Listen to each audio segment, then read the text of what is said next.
আর বেশি কিছু খেতে পারিনি। আর আইসক্রিম খেয়ে নিয়েছিলাম। আর ওখানে ওই দাদাগুলো সবাই হানিডের সব ম্যানেজার ওরা সবাই বলছিল যে খুব ভ্লগ করছো, ভালো লাগছে, করো, একদিন অনেক দূরে এগিয়ে যাবে, এটা আর কি বলছিল।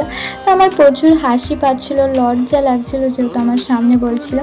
তো এটাই আর কি। আর তারপরে আমরা খাওয়া দাওয়া করে বাড়ির জন্য বেরিয়ে পড়েছিলাম।